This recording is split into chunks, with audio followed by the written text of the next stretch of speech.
parents, faculty, staff, distinguished guests, and of course, most importantly, Krish, and fellow classmates. It is a great privilege to speak to you today.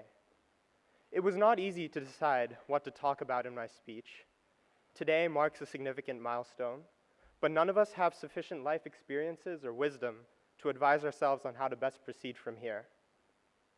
We are all very lucky to have mentors, parents, and friends who can and remind us that most of our journey is still ahead. After I made a first outline of my speech, I immediately shared it with a friend, Rajiv from New York. And his first response was, "I don't know, man. You're going pretty deep with this." So after some thought, I abandoned my grander ideas to reflect on the simple lessons that high school has taught us that will be cornerstones to eventually thinking of those grand ideas through experience rather than words. Hence, as I share these important lessons, I encourage you to reflect on your own experiences and sense the firm foundation that high school has given each of us. Our friendships are at the core of that foundation. But how are they formed? The word friendship is not even in the ASB mission. Yet somehow, we have forged great bonds of friendship together.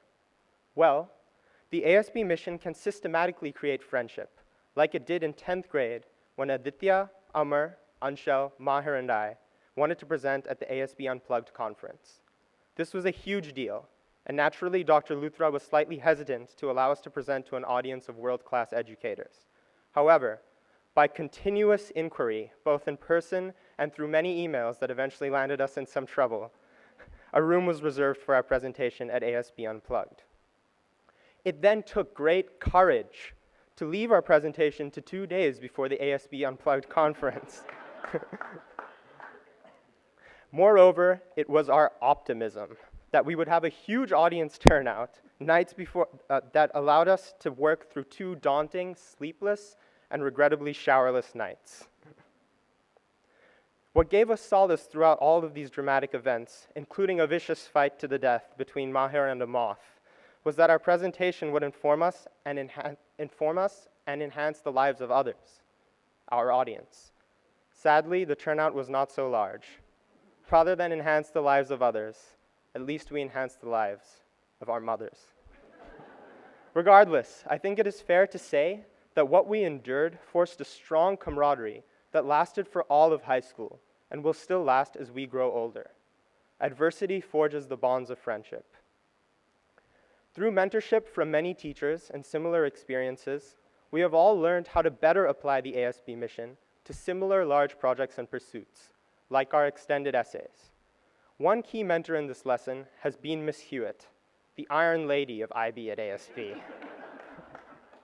Her diligent supervision ensured that what would have been 1 year of, in her words, faffing about, was instead a very meaningful learning experience that ended well before the IB deadline, for most of us. Forgive me for the accent, Miss Hewitt. I fell down the proverbial rabbit hole, letting myself believe that extended essay implied extended deadline. Barely days before my deadline, I was horrified that the physics extended essay guide listed 2 key subtopics in my essay as strongly not recommended. In my distress, I approached the best physics teacher at ASB, Aditya Srinivasan. He advised me to round off the essay, cut out the key subtopics, and save my extra material for a new research paper. In my notorious last-minute scrounge, I turned in the essay.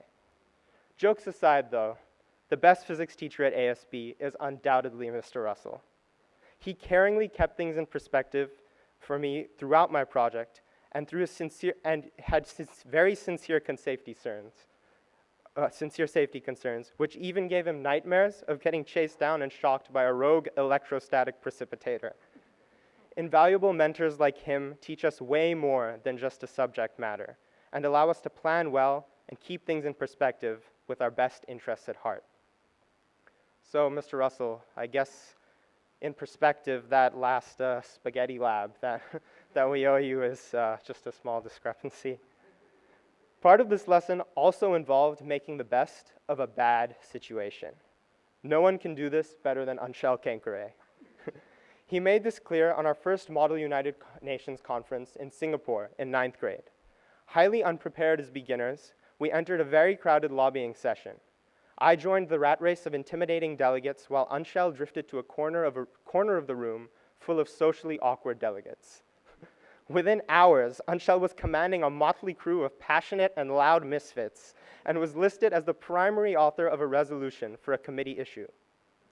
Unfortunately, Anshel had not prepared for our conference. He was the primary author of a non-existent resolution.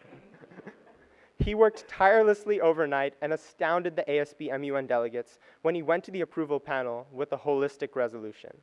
However, Anshel returned with his title stripped and a pretty female delegate of Kazakhstan listed as the primary author. He still refuses to recount how this happened. And for his sake, I will spare you of my own deductive account. Regardless, his near success strongly suggests that we cannot control chance events, but the outcomes of any circumstances are more in our hands than we think. While the turning points themselves are indeed often fortuitous, how we respond to them is anything but so. It probably does not surprise any of you that I finished my speech at 2 p.m. today. Let me know how my first run-through goes. Just kidding, Miss McGee. It was 3 p.m. Every weekday morning, when I awake from my poetic slumber, I say to myself, I will arise and go now, and go to ASB by 8:15. This never happens. I consistently stroll into Spanish class at 8:50, greeted with a disheartening, "Bye, Senora Bajaj." However, when I offer the ultimate self-sacrifice, 10 minutes of my invaluable beauty sleep, my lovely sister Amira is usually happy enough to hold my breakfast while I put on my shoes and socks. You cannot please everyone, sometimes not even yourself. Regardless, 8:15 or 8:50, Miss Andrea always greeted me with a smile and a ready tardy pass, and Mr. Yadav reminded me of the day and special schedule.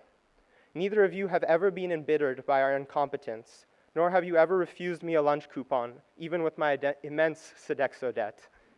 Your positivity really makes ASB feel like home.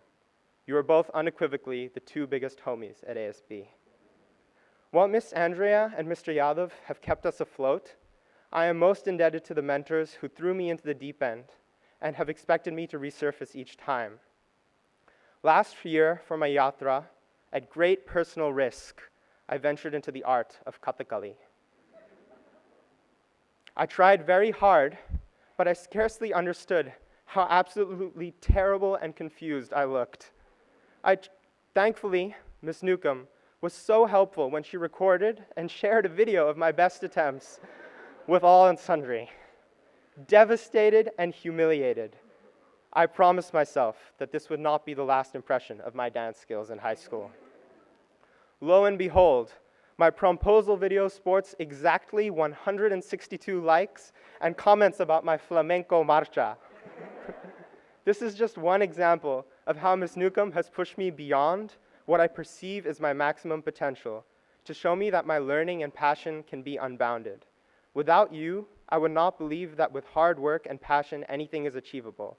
Your tough love that we all know too well gives me confidence that in a heartbeat you would dive into the deep end after me if I never resurfaced.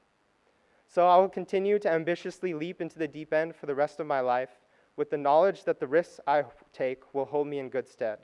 You and others have shown us that recognizing weaknesses is our greatest strength. A final word. The members of our class will strive for excellence and push themselves. This is clear. The day will come when I text Chaley, Raute, and Viraj to ask if Karsten is hosting CrossFit White House. The day when the Lecuyer family possesses more than just one Oscar. The day Benjamin will graduate from an elite school of medicine and start a private practice. I could go on. The day Anshul will be on the cover of Forbes. The day Ahan will be a famous Bollywood star. I'm even making these up on the spot right now. However, beyond just successful careers, we will lead successful lives if we impact humanity.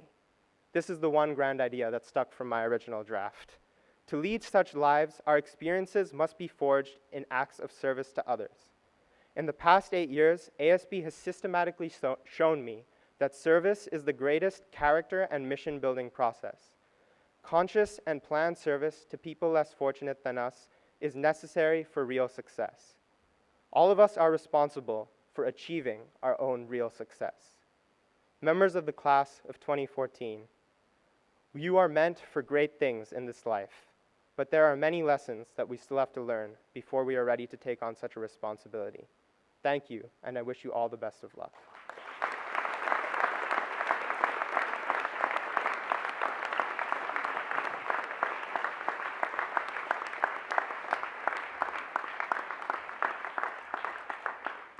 Thank you, Ishan.